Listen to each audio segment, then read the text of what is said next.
Welcome into Locked On Phillies. In today's episode, I have a very special look back at the past couple months of Philadelphia sports, all Philadelphia sports, and how a winning culture in a city can breed success in multiple areas. It's going to be a fun one on today's Locked On Phillies.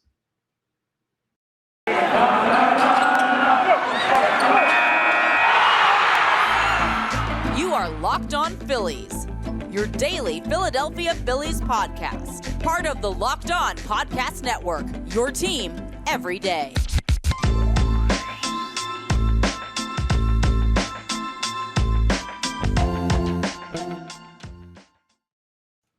Yes, this is Locked On Phillies. I am your host, Connor Thomas. You know the spiel. Been talking Phils baseball for years. 97.5 The Fanatic on the radio, NBC Sports Philadelphia on television, credentialed Philadelphia Phillies media member, and happy to be here with you as your host of Locked On Phillies, your number one spot for Philadelphia Phillies daily content. I want to thank you for making Locked On Phillies your first listen every day. We are indeed free and available wherever you get your podcasts, YouTube, Odyssey app, all that good stuff. You know where to find us. If you don't, well, you just heard it. Go ahead and check it out. If you're not watching on YouTube, man, it's a great watch as in addition to, I was going to say as opposed to, but no, in addition to a listen. A great listen, also a great watch, if I do say so myself. Today's episode is brought to you by FanDuel Sportsbook, official sportsbook of Locked On. Make every moment more. Visit FanDuel.com/LockedOn today to get started. And today, got an awesome episode for you. You know what? It's not exactly Locked On Phillies, and I'm going to try and keep it Phillies-centric because I know you're here because you're a Philadelphia Phillies fan. And I know there are folks that exist out there that are, hey, I'm a fan of the Phillies, but I'm Pittsburgh for everything else. Or I don't know. I like the Texas Rangers and the Philadelphia Phillies and the New York Islanders and the Green Bay Packers. And there's pick and choose fans. There's some that are all Philadelphia except for one team. I get it. So maybe you're not totally invested in Philadelphia sports in general. So I'm going to keep it focused on the Philadelphia Phillies as much as possible. But with the Eagles earning a berth to Super Bowl 57, and with what's been going on in Philadelphia sports for the past couple of months, I think it's important to talk about the culture in the city and how it affects the Philadelphia Phillies and how it affects this fan base and this city in total and what the mood of this city is. Because I know not everyone who listens to this is in the city and gets a chance to feel the vibes of this fan base and maybe only make it to one game a year. Maybe you don't even. Maybe your fandom is simply watching. I talked to someone on the radio the other day that was a Canadian fan of Philadelphia sports, and he lived in Sydney, Australia. That guy never gets to go to games. But hey, if you're like that and you're far away, I want to give you a taste of what the city's been like over the past couple months. So where we're going to start is we're going to start talking about the team success and what's going on and how it breeds more success. Next segment, we're going to talk about the coaches in this town and how special it is with where they are and what they're doing to affect their superstar players. And we're going to wrap up with a little look at some executives as well. But a lot of fun stuff as far as Philly becoming the city of winners, but sadly not yet the city of champions. So I'll take you back to October because that's really when it started. And I guess maybe it even started before October, but the Philadelphia Phillies were making a bit of a push for the playoffs. And prior to that, well, the Eagles had made the playoffs the year before, but they got knocked out in the wild card round against Tampa Bay and didn't have a great showing. The Sixers were coming off another second round exit. And while they hadn't really gotten into the swing of their season yet, you're looking at a team that has playoff struggles. The Phillies were in the midst of a decade-plus long playoff drought, and the Flyers didn't have much prospect to be anything worth watching this season. They haven't competed for a Stanley Cup in forever, and they haven't won one in forever plus longer. So, yeah, it wasn't the best stretch of time in Philadelphia. The only thing we really clung on to was 5 years ago, the Eagles won the Super Bowl. That's about all we really had to hold to our name, and that was getting further and further away. Even though now that we look back on it, we're like, okay, wow, they've gone 2 times in 5 years, knowing the Eagles are there now. It was a substantial dry spell for Philadelphia sports with only one real bright spot, a pretty darn bright spot. That bright spot might as well have been the sun, but still. And the Phillies got you started by going ahead and breaking through and ending that decade-long playoff drought. And then they go on a run. Just an absolute magical run. And you see Citizens Bank Park like you haven't seen it in years, in decade plus worth of years. just rally towels. Now we can't do the white rally towels anymore because it affects the vision of the baseball, but red rally towels all over the place. The place is packed. It's as loud as I've heard it, maybe ever. It was an unbelievable run. And you know what? At the same time, people start picking up on the Philadelphia Union. And I know people don't care about soccer all that much here in the United States, and the MLS is certainly lower on the totem pole than the NHL and the NFL and the NBA and Major League Baseball, which is what we primarily talk about here on Locked On Phillies. But they make it to a championship and catch a little bit of the focus of the city, more of the dedicated fans who want to latch on to anything and everything Philadelphia sports, but they capture a little bit. And unfortunately, they fell short. But as they're falling short, the Phillies are on a miraculous run to the World Series. And they're taking down the St. Louis Cardinals, who had 2 MVP candidates. You're taking down the 100-plus win Braves, who won your division, who are the defending World Series champions. You're going and you're taking down the San Diego Padres, who had beaten the 100-plus win Dodgers, who were the best in the West, who looked like they were poised to make a run to the World Series themselves with Juan Soto and that acquisition and everything going on over there. And they've got a talented roster and really good pitchers. You take them down, and then you're facing off against the Astros, and you come within 2 games of winning the World Series. What a run. And that really invigorated the city. And the whole time as they're making that run, well, the Eagles, kind of out of the corner of our eye, we're looking and saying, hey, the Eagles are pretty darn good. They're still undefeated at this point. They hadn't lost to the Washington Commanders as the Philadelphia Phillies were making their run. And the Phillies run turns into, well, hey, let's turn our attention. Now they came up a little bit short. Let's turn our attention fully to the Birds. And then the Eagles make the run that we all knew they were capable of. And they end up running through the Giants first in the divisional round and the Niners in the championship game this past Sunday. And now they're heading to the Super Bowl. And it marks 3 straight major North American sports that a Philadelphia team has been in the championship for. It's incredible. And frankly, the run got really started by the Phillies because, all respect to the Union, and I mentioned them out of respect, there's not the same environment as when the Phillies are winning. There was a great picture circulating on social media this weekend with the Eagles celebration around Broad Street going on, and it was juxtaposed with the Phillies celebration from months earlier outside of City Hall here in Philadelphia, with the red lights for the Phillies going to the World Series and the green lights for the Eagles going to the Super Bowl. And it was just a reminder of how lucky we've been over the past couple months in the city. And you know what? I think about Boston. I think about the Tom Brady run. And everyone looks at the Patriots when they think about that stretch of Boston sports. But if you were in Boston, or if you hated Boston, like myself and a lot of people from this area, you know that it wasn't just the Patriots. Sure, the Patriots were a dynasty. But the Celtics got one in 2008 with Doc Rivers, who's in the city now, who we'll talk about in a second. The Bruins got a couple. The Red Sox got a couple. Meanwhile, the Patriots are just being dominated. You would see players from the Red Sox at Patriots games, and you'd see players from the Patriots at Celtics games, and you'd see players from the Celtics at the Bruins games, and there would be this cross-pollination that I firmly believe breeds success. Athletes talk to each other. They have relationships. It's not like they're going out to brunch every single day and they're best friends intermingling with the different teams, but when they go to each other's sporting events, they interact, they talk to them.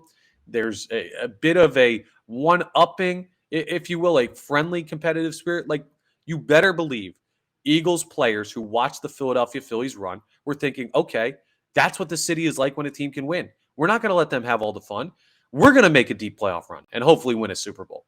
And you know what? I mentioned Doc Rivers, who's now in this town coaching the Sixers. The Sixers are damn good right now. One of the best teams in the NBA. And they're watching this Eagles run saying, okay, well, the Eagles are probably going to bring home a Super Bowl. How are we going to follow up that effort? How are we going to make that deep run into the summer while the Phillies are kicking and getting us to July and everything like that? But how are we, the Sixers, going to make a championship run of our own? And they're capable of it. They absolutely are. It's a passing of the baton. And it should make you feel good about the Philadelphia Phillies coming up this summer. I know you think, and the smart thing would be to say, well, they don't affect each other. The basketball team having success doesn't affect the baseball team having success. And to some extent, you're right. Probably to a large extent, you're right. But there is part of it where you see success from different organizations, and it breeds a culture of winning in this city. Look over the past couple months, and you'd be hard-pressed to find a single city in North American sports that is more blessed than Philadelphia, has better momentum than Philadelphia, and has a more ravenous fan base than Philadelphia. And that continues to grow with every single season that ends with a championship run or a deep playoff run or a championship victory. And the Phillies might have gotten it started. The Union kept it going. The Eagles have kept it going. The Sixers look poised to be able to make a good run at keeping it going. And then, hey, guess what? Well, the Flyers aren't all that good right now, but it's back to the Phillies to make another one. And it's a nice circular build of momentum for the city. Something that's great. Now, I talked about the teams and what happened. Coming up, we're going to talk about how it happened and the major players and how they interact among the cities, teams, and everything going on. So the coaches and the players and how they have an impact, and juxtapose it with what happened with the Phillies and Rob Thompson and their superstars during the World Series run this fall. We'll discuss coming up on Locked On Phillies. All right, let me tell you about my friends over at FanDuel Sportsbook. This year, the only app you need at your Super Bowl party is FanDuel, America's #1 sportsbook. We're really excited about our new sports betting partner for Locked On because they're the #1 sportsbook in America, FanDuel. If you're new to FanDuel, that's even better. They have so many great features that make betting on sports fun and easy. Download FanDuel now so you can bet Super Bowl 57 with a no-sweat first bet. You get up to $3,000 back in bonus bets if your first bet doesn't win. FanDuel lets you bet on everything from the money line to point spreads to who will score a touchdown. And I'll tell you what I like. Might sound crazy. I'll tell you this every single time. If you heard yesterday's episode, you know already. I love the coin toss. I'll give you my pick in a little bit, but I love the coin toss. I've hit it 6 years in a row. That's where I'd be using my no sweat first bet. But there's a lot of great bets on either the Birds or Kansas City, however you want to use your money, maybe a same game parlay. Best of all, you can get paid your winnings instantly. So join FanDuel today at FanDuel.com/LockedOn to claim your no sweat first bet on Super Bowl 57. That's FanDuel.com/LockedOn. Make every moment more with FanDuel, official sportsbook partner of the NFL.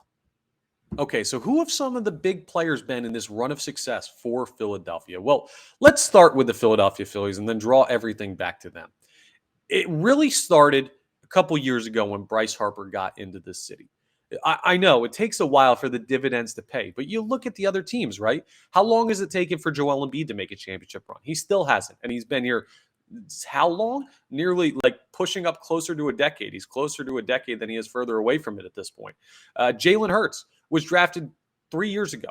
Now he's in the Super Bowl. I mean, it takes a while for that to develop, and Bryce Harper was signed.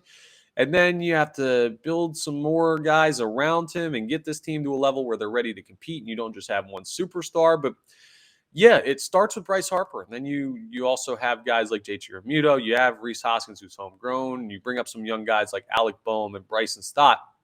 But trust me, you do not get Kyle Schwarber and Nick Castellanos if Bryce Harper isn't here. You do not sign Trey Turner this offseason if Bryce Harper isn't here. It all starts with Bryce Harper. And that is the nucleus of the Philadelphia Phillies building a championship contender.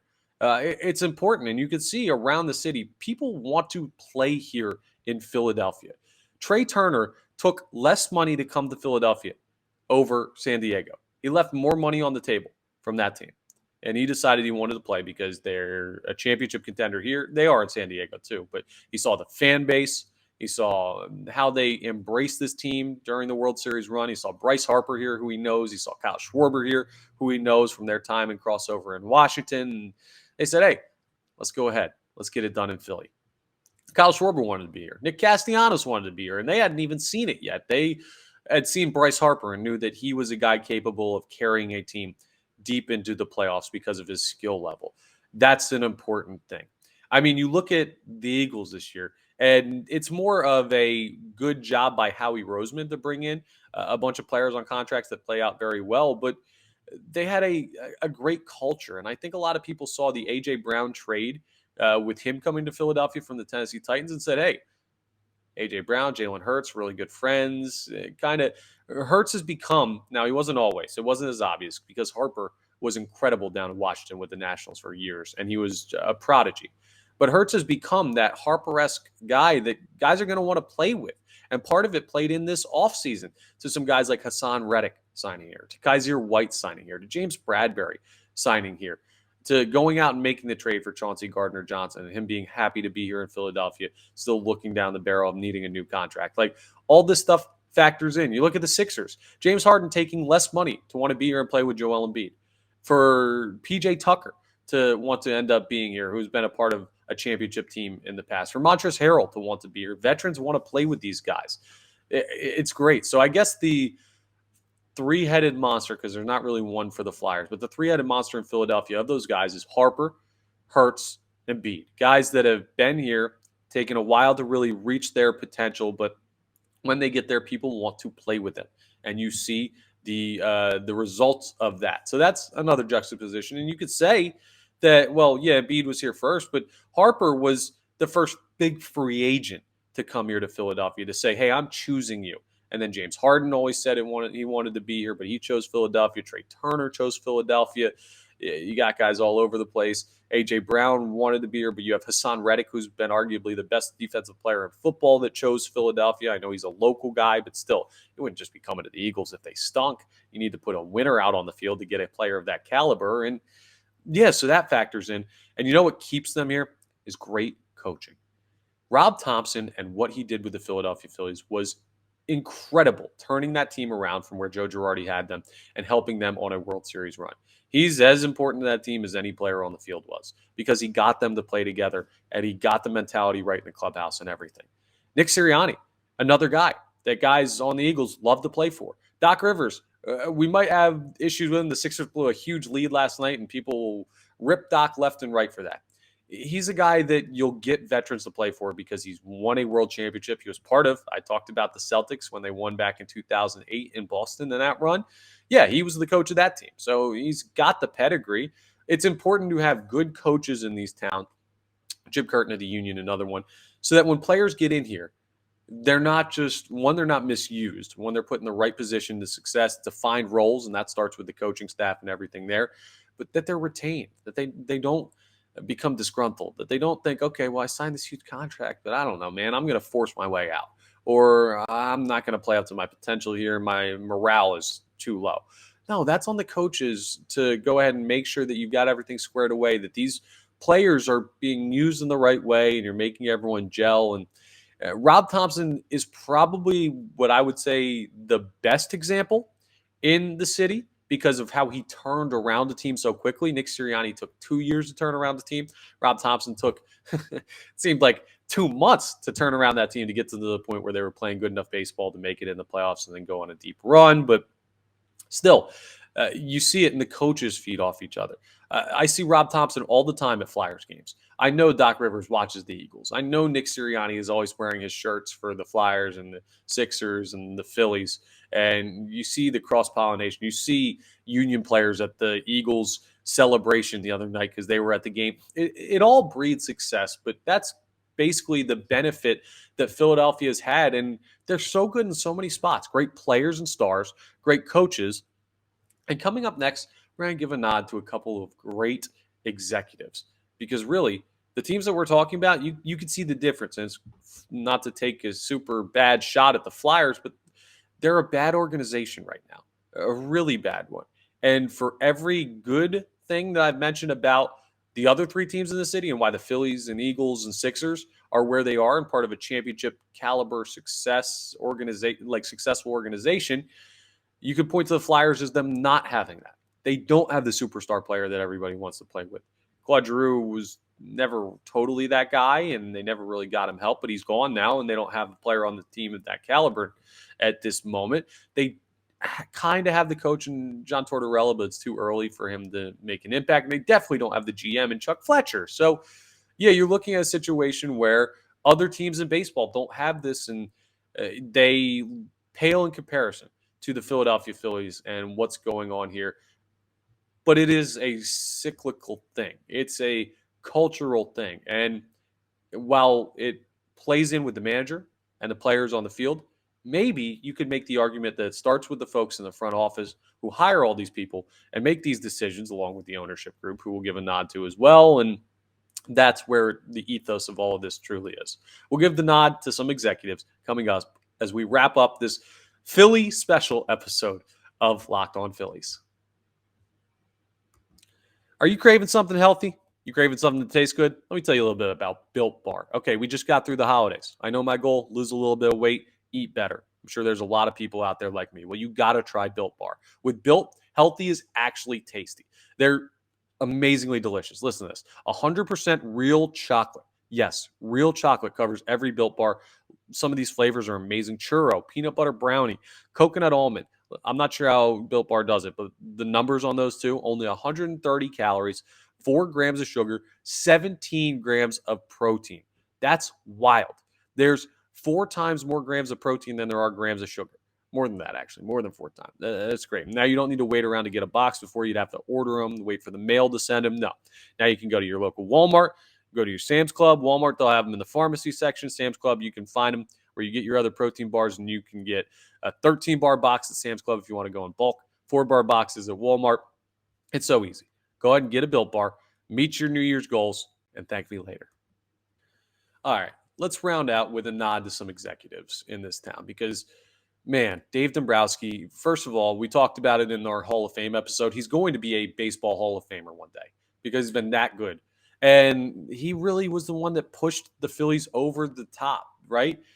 You could say Rob Thompson turned around a team, but the team already had talent because Dave Dombrowski assembled a team that had talent. He signed Kyle Schwarber. He signed Nick Castellanos. He went ahead and took care of business last year, retooling the entire organization and the minor league development so that you can bring up prospects like Bryson Stott and so you can have the top pitching prospect in baseball and Andrew Painter. He made these decisions to save this organization from frankly what Matt Klentak did, and he put the Phillies in a spot to compete for the World Series. Howie Roseman has done that multiple times with the Eagles now, and he comes back from the brink of people wanting him fired to he's absolutely trusted now by doing a similar thing to Dombrowski, building an organization, squaring things away. Now, he was the one who created the problems before, but a rapid rebuild to get you much faster than the Phillies' 10-year rebuild. But if you just look at the time that Dombrowski was here, a rapid turnaround for him as well. The Sixers, not quite the same situation, but Daryl Morey and Elton Brand, who were a joint at the top of that front office, deserve some props as well for getting James Harden here and making that trade. I mean, it starts with the executives overall and trusting coaches to bring it, trusting Doc Rivers, and know he's going to be a proven veteran coach that you can sell veteran free agents and trade targets on.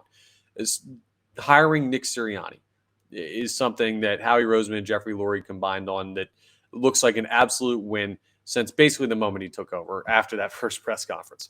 Choosing Rob Thompson. I know a lot of people wanted Dusty Wathan when Joe Girardi was fired. I didn't know Rob Thompson was in consideration. I wouldn't have picked him. I didn't know who Rob Thompson really was, and I'm someone who covered the damn team. So what a decision by Dave Dombrowski and John Middleton to make that call. And shout out to the Harris Blitzer group over there with the Sixers that run everything. And then you point to the Flyers and not great ownership and not great front office folks over there, and they're a team that's still stuck in the mire. So credit to the executives and the ones who have made the moves and brought everything in. I think the Eagles are probably the gold standard because they've been dominant all year long. This is essentially if like the Phillies won 115 games and then just ran through the damn playoffs and swept everybody and went to the World Series as the favorite. So I can't say the Phillies are the number one standard in this town, but they're number two. The World Series run was incredible, and they have superstars left and right, and they're super talented. And when the Eagles season is done, the baton will be passed to the Sixers. And when the Sixers finish up their playoff run, whenever it may be, this city's attention will turn back to the Philadelphia Phillies at Citizens Bank Park. And a brand new great shortstop, and Bryce Harper coming back, and everything ready for another deep playoff run. It's been a fun couple of months here in Philadelphia. And the best part, look at these guys. Joel Embiid, still a couple years left. Jalen Hurts, the youngest quarterback in Eagles history to make it to a Super Bowl, incredibly young, 24 years of age. Bryce Harper, still very much in his prime. There's no sign of this slowing down at all. It's a great time to be a Philadelphia sports fan. It's a great time to be a Philadelphia Phillies fan. And it's a great time for the Phillies to feed off of what's going on in this city and how excited this fan base is day in and day out about every single one of their darn teams, minus the Flyers, but another ricochet shot in there. It's a great time. And I just wanted to go through that and take a step back and think about the run the city's been on, the run the Phillies went on to help spark it, and the vibe of this fan base that has so much crossover between the teams and what it's like to be here right now. That's all for today's special episode of Locked On Phillies. I want to thank you for making Locked On Phillies your first listen every day. Now make your second listen Locked On MLB Prospects. Lindsey Crosby does great work covering prospects and a lot of breaking news about who's ranked where in the new MLB Prospects rankings.